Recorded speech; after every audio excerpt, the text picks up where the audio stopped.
Today, I'm going to take you to the White Pass Summit Excursion. This is part 3. We are up in the mountains and there is snow. Although there will be some narrating from our wonderful conductors, most of this video is going to be instrumental music, so you can enjoy the beauty. Sit back, relax, and enjoy the show. The Canadian government determined that each stampeder entering Canada needed to bring an entire. Some of these required goods included 400 pounds of flour, 200 pounds of bacon, 15 pounds of salt, and 24 pounds of coffee. The stampeders would have to buy these supplies down in Skagway, then make the trek up to the White Pass Summit before returning to gather more supplies and complete the journey once again. Due to the sheer amount of goods they were required to bring, as well as how much those goods weighed, stampeders had to make dozens of trips from Skagway to the summit before being allowed to continue their journey to the gold field.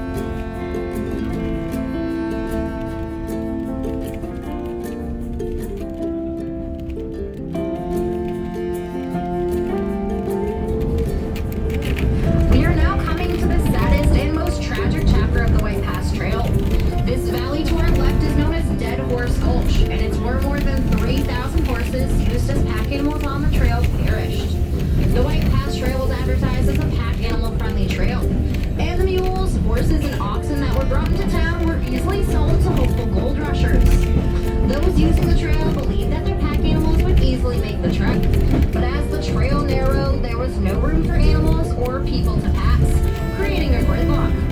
Many of the gold rushers were inexperienced with horses and overworked them and treated them with harsh brutality. As one man wrote, "The inhumanity, the heartbreak cannot be imagined." Now climbing this trail, even once, seems like a difficult and exhausting feat, but the stampeders needed that ton of goods in order to enter Canada, which meant that many people had to make between 30 and 40 trips to bring all of their supplies from Skagway to the Canadian border at the summit of the White Pass Trail. The inhumanity seen on this part of the trail truly shows the desperation of these people, who so desperately hoped to find riches and recover from the economic depression of the early 1890s. James Newman, who once packed on the trail, would later go on to voice his regret at helping. He eventually helped fund a plaque in memory of the pack animals lost on this trail. And it reads, "The dead are speaking in memory of us 3,000 pack animals that laid our bones on these awful hills during the gold rush of 1897 to 1898. We now thank those listening that heard our groans across the stretch of years. We waited, but not in vain."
in a dark tunnel.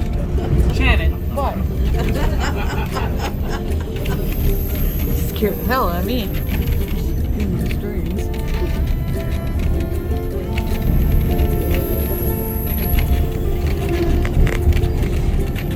I got some really cool pictures of that old bridge. Yeah, yeah. I'm excited to see that. As we emerge from the tunnel, look into the valley where you may see a sign that reads Trail of 98, one of the nicknames given to the White Pass Trail. Now this is the closest we get to a portion of the original trail used by gold rushers in the late 1890s.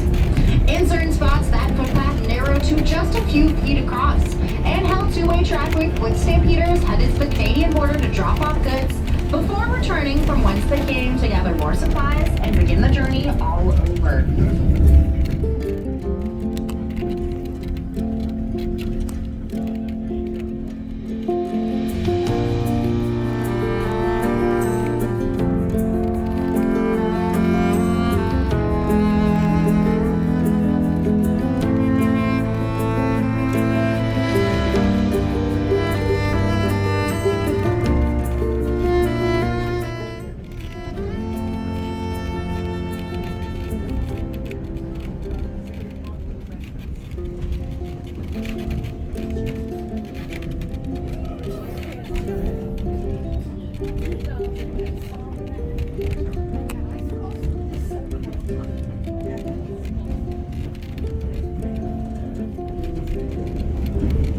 In just a few moments, we will have reached the White Pass summit. At an elevation of 2,888 feet, up on the left-hand side on a small rocky hill, you'll be able to see a small obelisk, which represents the border between Canada and the United States. And after that, off on our left-hand side, you'll be able to see a replica cabin.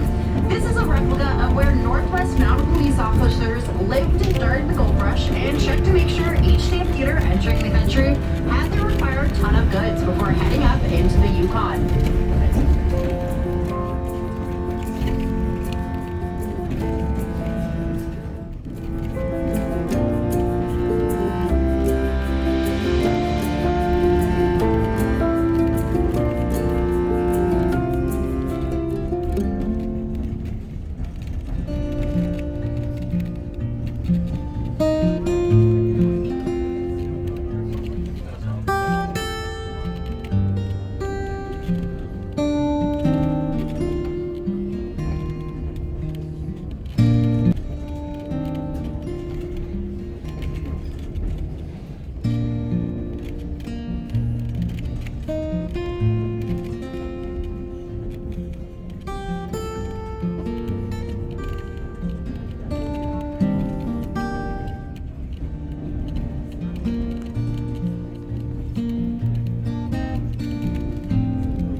Folks, at this point, you should all have met one of our wonderful guides, either Emma or Tamra.